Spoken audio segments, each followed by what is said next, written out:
Hello दोस्तों, स्वागत है आप सभी का YouTube channel science by Anil sir पर। आज के वीडियो में हम बात करने वाले हैं ऊर्जा के बारे में कि ऊर्जा किसे कहा जाता है, ऊर्जा कितने प्रकार की होती है, इन सब की चर्चा हम इस वीडियो में करने वाले हैं। तो सबसे पहले हम बात करें कि ऊर्जा किसे कहते हैं। प्रत्येक वस्तु में किसी न किसी कार्य को करने की क्षमता होती है और वस्तु में ये जो कार्य करने की क्षमता होती है इसे ही ऊर्जा कहा जाता है। अर्थात इसकी परिभाषा लिखें तो हम इस प्रकार से लिखेंगे, कार्य करने की क्षमता को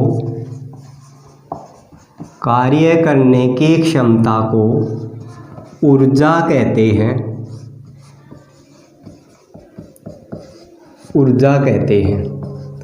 कार्य करने की क्षमता को ऊर्जा कहा जाता है। और इस ऊर्जा का जो मात्रक है, इसके मात्रक की बात करें तो ऊर्जा का मात्रक जूल होता है, जिसे जैसे दर्शाया जाता है।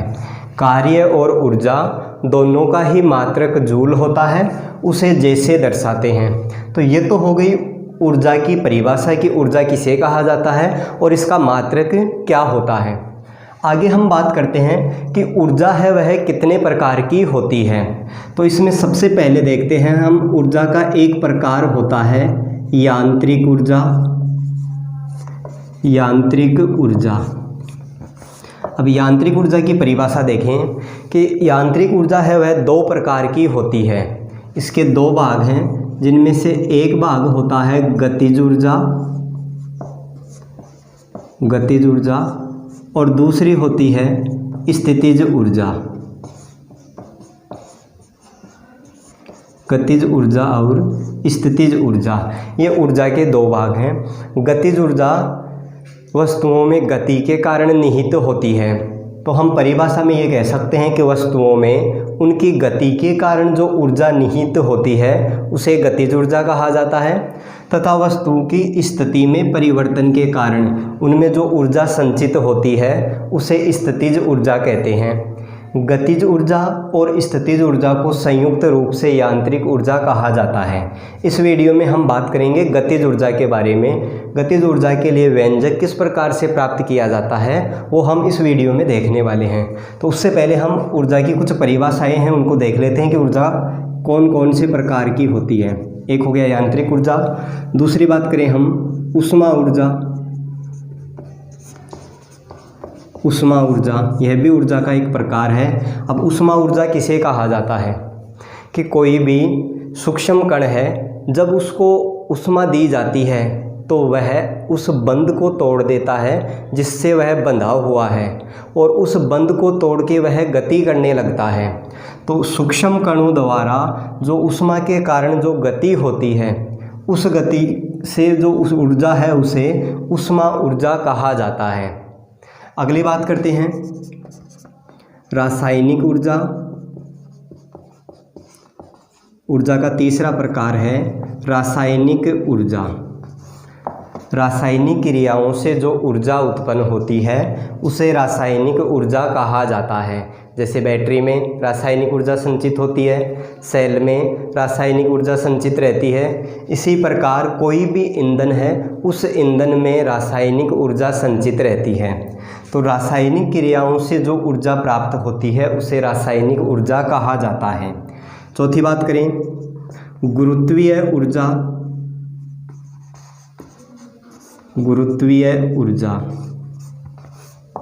यह ऊर्जा वस्तुओं में पृथ्वी के गुरुत्वाकर्षण बल के कारण आती है।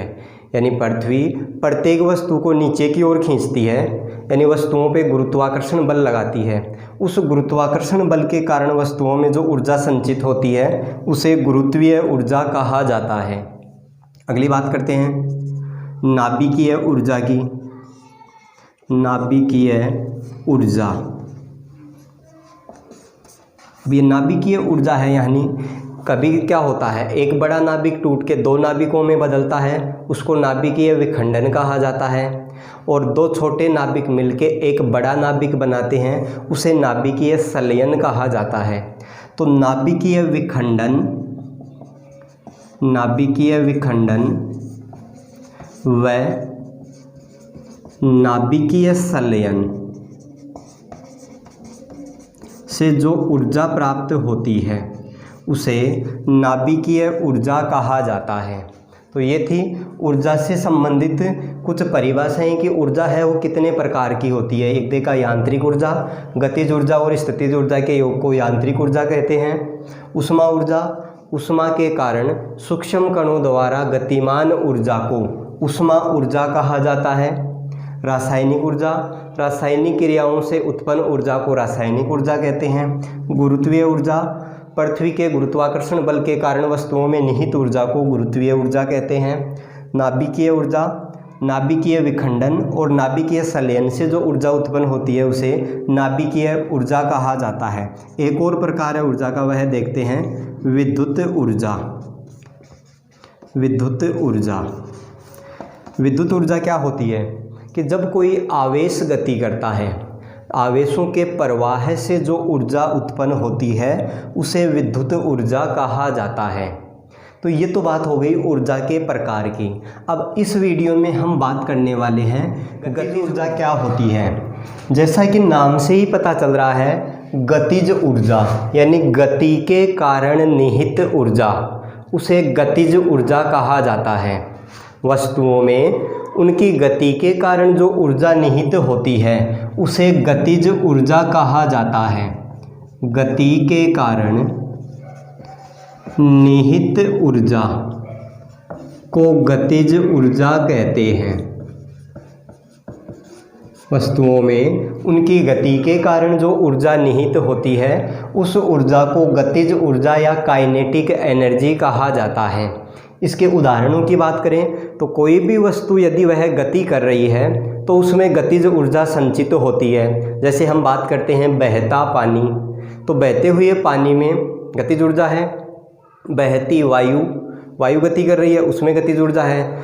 कोई गाड़ी चल रही है यानी चलती हुई गाड़ी, बस, ट्रेन, हवाई जहाज़, इन सब में गतिज ऊर्जा होती है। गेंद गति कर रही है, गेंद लुढ़कती है, उसमें भी गतिज ऊर्जा होती है। तो ये तो बात हो गई गतिज ऊर्जा की परिभाषा की। अब हम बात करते हैं कि गतिज ऊर्जा के लिए इसका सूत्र व्युत्पन्न किस प्रकार से किया जाता है। तो यहाँ देखिए कि हम माने कि कोई m द्रव्यमान की वस्तु है, वस्तु का द्रव्यमान m है और वह u वेग से गति कर रही है, उसका प्रारंभिक वेग u है। उस वस्तु पे जब F न्यूटन बल लगा दिया जाता है तो F न्यूटन बल लगाने पे उस वस्तु का वेग बदलकर v हो जाता है और वह वस्तु s दूरी तय करती है तथा वेग में परिवर्तन की दर अर्थात उसका जो त्वरण है वह है a। तो इस लाइन के आधार पे हम गतिज ऊर्जा के लिए सूत्र व्युत्पन्न करेंगे। एक बार इसको दोबारा देखें कि m द्रव्यमान की वस्तु u वेग से गतिशील है, उस पे F न्यूटन बल लगाने पे उसका वेग v हो जाता है तथा वह वस्तु s दूरी तक विस्थापित होती है और इस अवधि में उसका जो त्वरण है वह a है। तो हम आगे इस प्रकार से लिखेंगे, गति के तृतीय समीकरण से, गति के तृतीय समीकरण से, गति के तृतीय समीकरण से देखें तो हम यहाँ देखते हैं गति का तृतीय समीकरण होता है v स्क्वायर बराबर u स्क्वायर प्लस 2as।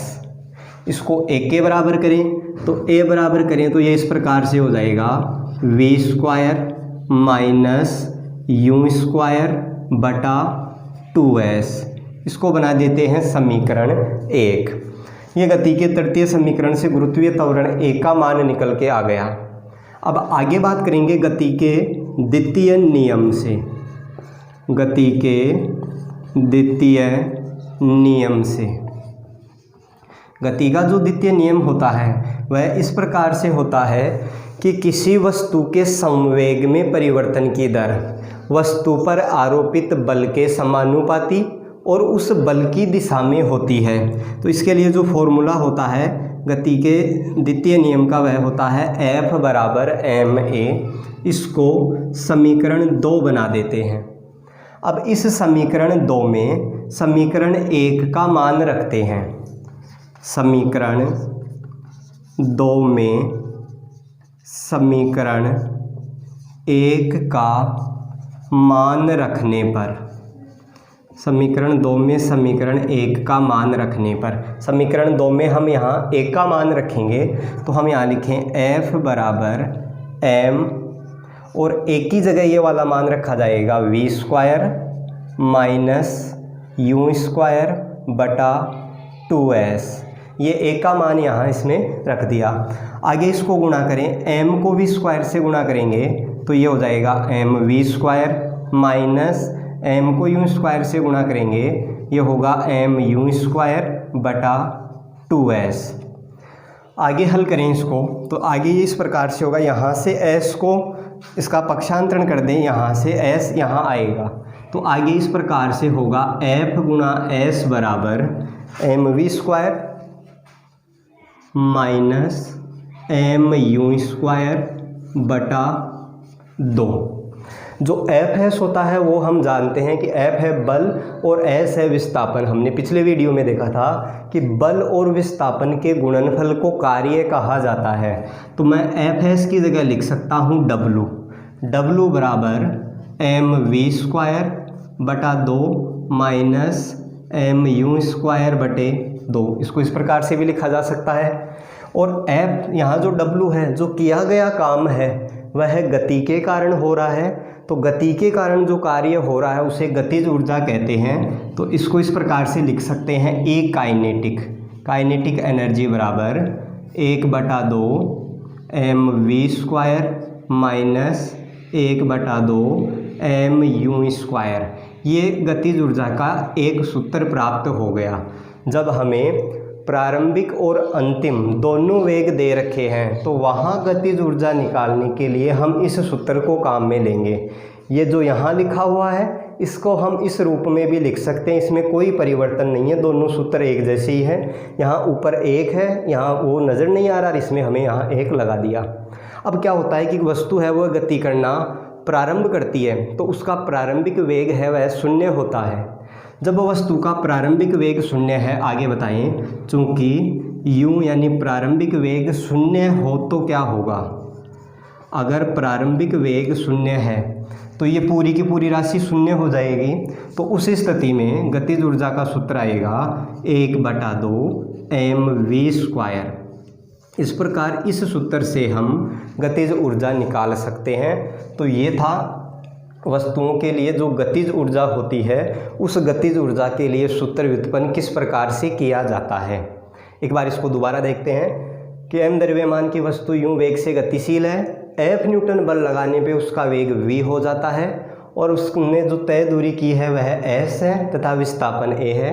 तो सबसे पहले हम गति के तृतीय समीकरण से a का मान निकालेंगे, फिर गति का द्वितीय नियम लगाएंगे। द्वितीय नियम होता है F बराबर ma। इस द्वितीय नियम में यहाँ एक ही जगह यह मान रखेंगे और इसको गुणा करेंगे तो ये इस प्रकार से M V square minus M U square बटा 2, एस को इधर भेज दिया, एफ एस डब्ल्यू यानी कार्य होता है।